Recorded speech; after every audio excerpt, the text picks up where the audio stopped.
Olá, sejam todos muito bem-vindos a mais um episódio de Meninos Eu Vi, podcast criado, roteirizado e apresentado por mim, Rodrigo James, para falar sobre cinema, séries e te oferecer uma curadoria do que assistir em meio a tanto conteúdo que nos é oferecido todos os dias. O Meninos Eu Vi tem episódios inéditos todas as semanas, com críticas e dicas do que assistir e de como essas obras interferem nas nossas vidas. Sigam esse podcast nos principais agregadores do mercado: Spotify, Apple, Deezer, Amazon, YouTube, e marquem para serem avisados dos novos episódios. Curtam, comentem, espalhem a palavra deste podcast por aí. Para falar comigo, usem a caixa de comentários do Spotify ou me mandem uma mensagem diretamente através do site da minha produtora, o cotonizio.com.br, cotonizio com C e S, através das minhas redes sociais, @Rodrigo James no X, no Threads, no Instagram, ou me procure aí como Rodrigo James no Blue Sky, ou finalmente através do YouTube. Comentem aí no YouTube caso vocês estejam ouvindo este episódio por esta plataforma. Por fim, eu tenho sempre que reforçar o convite para vocês seguirem a minha newsletter chamada Mala, com notícias, críticas e uma curadoria de cultura pop e entretenimento que eu solto todas as sextas-feiras para os e-mails cadastrados. E considerem também serem apoiadores pagos, para fortalecer a criação de conteúdo feita de forma independente.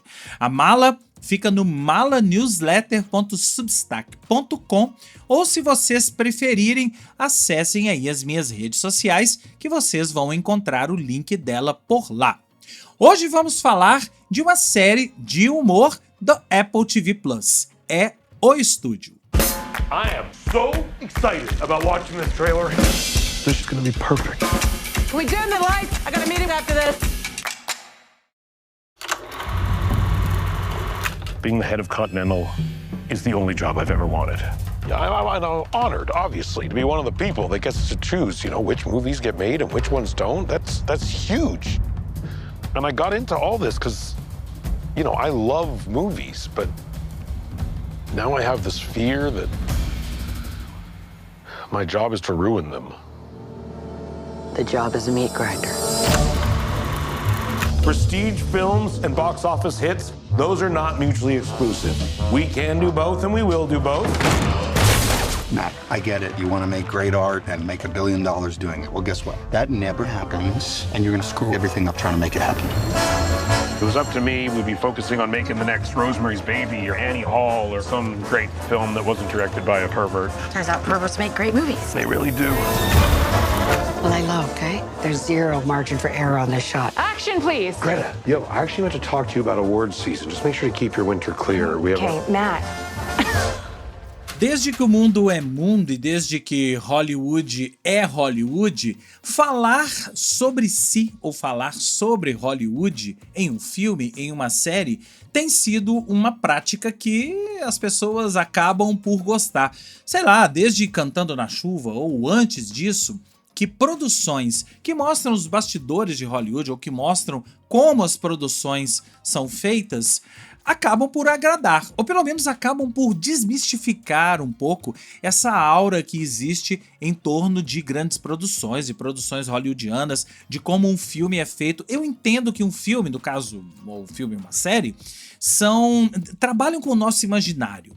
Eles habitam ali um lugar de sonhos que, às vezes, eu entendo até que muita gente não queira saber como aquele filme foi feito, e eu entendo também o porquê de muita gente reclamar, sei lá, do CGI mal feito, reclamar de alguma coisa de produção, porque para as pessoas, principalmente para os fãs de filmes que mexem com determinados assuntos, para os fãs de filmes em geral, para os fãs de Hollywood, de grandes produções, as coisas precisam ser perfeitas e qualquer coisa que esteja fora do lugar, fora ali do status quo, vamos dizer assim, desagradam. Os fãs de Star Wars detestam quando alguma história que não tá no cânone é feita. Em compensação, adoram quando uma série como Andor é feita, uma série que trabalha com esse cânone. Enfim, eu tô desviando um pouco do assunto para falar que Bastidores de Hollywood sempre agradaram, sempre me agradaram. Eu tenho uma predileção, eu gosto de ver bastidores de Hollywood, gosto de entender como as coisas são feitas, ou pelo menos como as pessoas acham que as coisas são feitas, como aquelas produções nos mostram como as grandes produções são bem feitas. Até há bem pouco tempo, inclusive, teve uma série no Paramount Plus que era sobre os bastidores do Poderoso Chefão. A série chamava The Offer e é uma série muito pouco vista cá entre nós, mas é divertidíssima, em especial porque a gente não tem como dizer que aquilo tudo ali é mentira, até porque a série foi produzida, criada e produzida, coproduzida, por um dos produtores de O Poderoso Chefão, que é a pessoa retratada, é o personagem principal ali da série. Então, para mim, foi um grande prazer ver tudo aquilo, ver como uma grande produção, um grande clássico do cinema, como O Poderoso Chefão, foi feito. Mas eu tô dizendo tudo isso para falar dessa série chamada O Estúdio, que é das melhores séries que eu vi até agora em 2025, já tá aí no meu top 3. É claro que talvez para mim, eu que gosto de cinema, vivo, leio, estudo, me interesso pelos bastidores, essa série talvez seja um pouco mais engraçada do que para todas as outras pessoas. Talvez muita gente não vá entender determinadas piadas, determinadas passagens, determinadas falas de personagens que remetem a coisas do cinema e aspectos muito particulares do cinema, das séries e de como são feitas as coisas. Mas primeiro, do que se trata O Estúdio? O Estúdio é uma série criada, produzida e protagonizada pelo Seth Rogen. Você conhece o Seth Rogen de muitos filmes, ele apareceu para o cinema lá em Superbad e já fez muita coisa no cinema. Ele tem um tipo de humor que muita gente gosta, muita gente não gosta, isso tudo bem, é um direito de cada um de nós, mas o fato é que ele sempre tem entregado, tem feito coisas interessantes. O Seth Rogen, inclusive, ele e o Evan Goldberg, que são os produtores, os coprodutores, eles fazem tudo juntos, os dois são coprodutores, por exemplo, de The Boys, da série The Boys. E o Seth Rogen, aqui em O Estúdio, interpreta o Matt Remick. Ele é o protagonista e é o executivo, pelo menos no primeiro episódio, ele é alçado à posição de executivo principal de um estúdio chamado Continental Studios. É um estúdio fictício, ele não existe, mas ele poderia ser tranquilamente uma Paramount, uma Universal Pictures, uma Warner, qualquer um dos grandes estúdios de Hollywood. E o Matt Remick, ele é um personagem idealista, ele gosta de cinema, ele não gosta de produtos, mas ele acaba se sujeitando aos produtos a partir do momento em que ele vira o chefe do estúdio e tem ali uma puxada de tapete, entre aspas, porque a Patty Lee, que é a personagem da Catherine O'Hara, é a chefe do estúdio, é destituída desse cargo. Eles são melhores amigos, eles trabalham juntos, inclusive, há anos, e o Matt é colocado no cargo dela, ela, sei lá, tida como velha para o cargo, já estava há 20 anos no cargo, enfim. E aí ele precisa lidar com essas questões, com o fato de ser um apaixonado por cinema e querer fazer filmes que interessam, filmes com conteúdo, mas ao mesmo tempo precisar faturar $1 bilhão.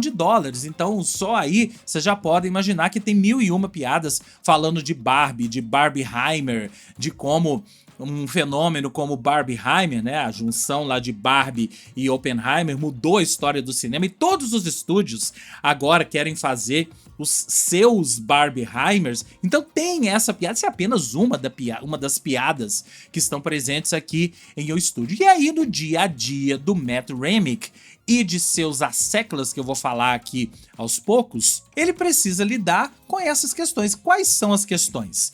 Diretores temperamentais, atores que não sabem o que estão fazendo, orçamentos estourados, o idealismo dele de querer fazer filmes que importam, mas ao mesmo tempo ele é jogado para fazer uma grande franquia, e é uma franquia engraçadíssima, porque é uma franquia baseada, é um filme, né, baseado no Kool-Aid. Kool-Aid é uma bebida que não existe aqui no Brasil. Quem já foi nos Estados Unidos pode até já ter experimentado. Eu já experimentei e acho horroroso, mas o fato é que é uma bebida super famosa por lá, uma bebida voltada para classes mais baixas, e eles acham bacana transformar o Kool-Aid, compram os direitos, transformar o Kool-Aid num filme. E aí a série, a temporada toda, gira em torno não só do Kool-Aid sendo produzido e sendo apresentado para a imprensa, enfim, apresentado na CinemaCon, que é a grande feira do cinema hollywoodiano, em que os filmes são apresentados para os exibidores, para a própria indústria. Agora, a gente teve há um mês atrás, a CinemaCon desse ano.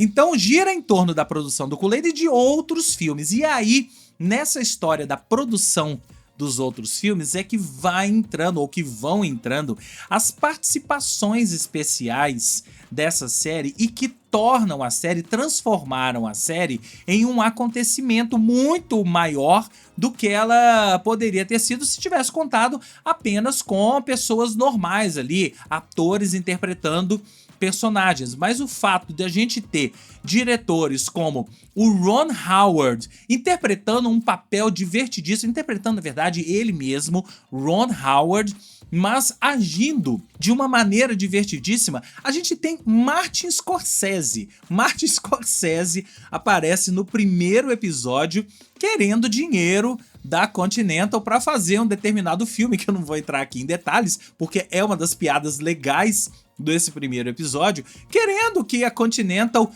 banque a produção desse filme, mais um daqueles filmes de 3 horas do Martin Scorsese, o que já é uma grande piada com o fato do Scorsese fazer filmes grandes de 3, 4 horas, e tem um sem número de participações especiais. Talvez seja a série com o maior número de participações especiais de gente famosa interpretando a si mesmos ou interpretando versões de si mesmos, com alguns desvios, mas em função da história da série. Eu vou só ler os nomes aqui das participações especiais que a gente tem para vocês. Vou ler os nomes das participações especiais das pessoas mais famosas, porque tem muito mais gente além disso. A gente tem Dave Franco, a gente tem o Bryan Cranston, que é o Walter White de Breaking Bad. A gente tem a Zoe Kravitz, a gente tem o Zack Snyder, o diretor, a gente tem o Rami Youssef, o Johnny Knoxville, o Aziz Ansari, a Jean Smart, a Erin Moriarty, o Anthony Starr, o Scorsese, o Adam Scott, a Charlize Theron, o Aaron Sorkin, o Paul Dano, a Quinta Brunson, o Ice Cube, o Zac Efron, a Rebecca Hall, Steve Buscemi, o Ron Howard, que eu já falei, a Greta Lee, o Anthony Mackie, a Olivia Wilde e a Sarah Polley. E uma participação que eu, em especial, achei a mais divertida pelo que ela significa. A gente tem a participação em um determinado episódio, que eu não vou dizer qual é, porque é um episódio divertidíssimo. Eu não quero entrar aqui em detalhes dos episódios, porque cada episódio que vem sucedendo ao outro é um episódio mais divertido do outro, e é legal vocês irem nos episódios sem saber muito o que vai acontecer. Mas o fato é que a gente tem o Ted Sarandos interpretando o Ted Sarandos. Quem é o Ted Sarandos? É simplesmente o chefão da Netflix. É o homem que manda em absolutamente tudo da Netflix, é o CEO da Netflix, e ele interpreta ele mesmo, Ted Sarandos, numa ponta num banheiro. Ele encontra com o personagem do nosso querido Seth Rogen, e eles têm um diálogo divertidíssimo ali, que satiriza o Ted Sarandos, a Netflix, toda essa história de empresas de streaming que estão tomando conta de Hollywood. Agora, é muito legal você ver o Ted Sarandos satirizando a si próprio, satirizando o que ele faz, satirizando Hollywood, satirizando isso tudo. Vale lembrar que essa é uma série da Apple TV Plus, uma concorrente da Netflix. E é muito legal que ele tenha topado. O Seth Rogen tem aí uma brincadeira que tem se feito sobre ele. Ele pegou a sua agenda ali e foi ligando pra todo mundo. Quer dizer, deve ter feito isso, né? Pegou a sua agenda e saiu ligando pra todo mundo até achar pessoas que topariam participar dessa série. Agora, é uma série divertidíssima, então, sobre os bastidores de Hollywood, mas que no fundo tem um lado amargo, porque mostra como Hollywood, a indústria do cinema hoje em Hollywood, passa por uma fase de decadência. Então um monte de gente que às vezes não sabe o que fazer, um monte de gente que precisa, um monte de gente que eu digo assim, que trabalham na indústria, pelo menos é o que tá mostrado aqui na série, que não sabe o que fazer, não sabe como agir, age muito em função do comercial, da parte financeira, de criar produtos e não cinema, e esse é o grande cerne da questão aqui. E principalmente tem muita questão de vaidade. O próprio personagem do Seth Rogen, o Matt, é extremamente vaidoso, ainda que ele não demonstre ser, mas ele é vaidoso. Tem um episódio em especial, já vou dizer pra vocês qual é, entregando isso, é o episódio 8, que talvez seja o episódio da série que mais tem participações, em que mostra exatamente essa questão da vaidade. A partir do momento que o cara assumiu aquele cargo, ele tem que se sujeitar a várias coisas e ele passa a ser vaidoso, ainda que ele não tenha o perfil de vaidade, apesar do que eu acho que deve ser muito difícil ou praticamente impossível uma pessoa assumir um cargo como esse, de um chefão de estúdio, e a vaidade não subir a cabeça. E é isso que o Seth Rogen quer mostrar, como que um personagem como ele, que lá no início da série parecia ser um personagem idealista e vou transformar esse estúdio numa grande casa de produção de filmes que interessam, de filmes que importam, acaba sucumbindo ao sistema. E essa expressão sucumbir ao sistema, ela pode ser batida, ela pode ser um clichê, mas ela é extremamente verdadeira. Quando você chega num cargo desse, você sucumbe ao sistema, você não tem como lutar contra esse sistema, porque existe ali a pressão diária de ter que dar lucro, a pressão diária de transformar esse estúdio, o estúdio precisa faturar não sei quantos bilhões, e tem a pressão de ser vendido. Quem sabe se o estúdio não faturar tanto, ele pode até ser vendido para uma determinada empresa. Eu tô aqui entregando alguma coisa que é dita na série, mas enfim, também é uma grande piada que se faz. Então é isso, The Studio é essa série, é um emaranhado de situações muito divertidas que satirizam o cinema, os meios de produção do cinema, os bastidores do cinema e até o cinema propriamente dito que a gente vê. Eu tenho certeza que muita gente que assistiu o estúdio, e se você não assistiu, quando você assistir você vai se deparar com isso, muita gente pode ter assistido a essa série sem imaginar que uma grande produção passa por esse caminho todo. Por mais que seja uma série satirizando os meios de produção, tem um quê de verdade ali, e o que é feito, o que é construído em torno dos filmes é muito próximo do real, em que pese o fato de ser uma sátira a esse mundo real. Eu adorei o estúdio, recomendo que você assista, dei boas gargalhadas, em especial o segundo episódio, que é o episódio do plano sequência. É muito curioso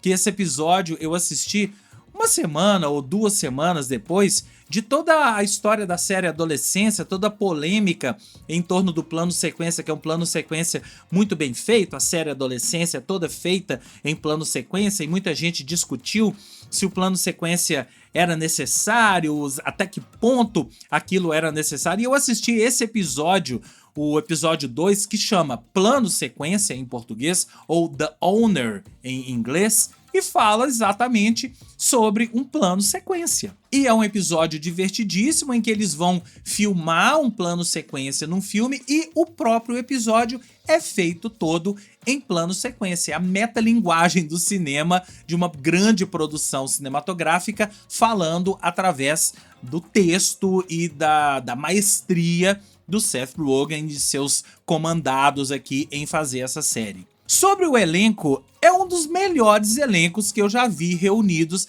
em uma série de comédia. O elenco principal é formado pelo Seth Rogen, que é o Matt Remick, já falei da Catherine O'Hara, que é a Patty Lee, o Ike Barinholtz, que é o Saul Saperstein, e guarde esse nome, Saul Saperstein, porque tem uma grande piada com esse nome no episódio 8.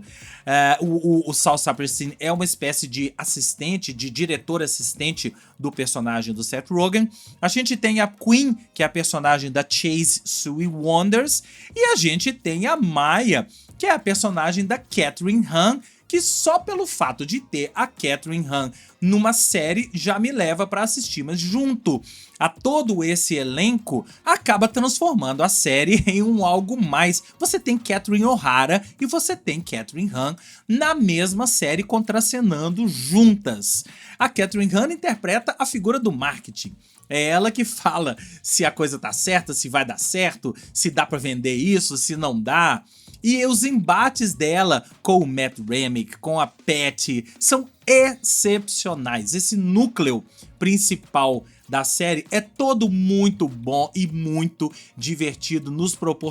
Me proporcionou pelo menos, ótimos momentos enquanto eu estava assistindo. Já deu pra sacar que eu gostei muito dessa série, eu dou 4 estrelas pra ela. Já estou esperando ansiosamente pela segunda temporada, que já foi anunciada.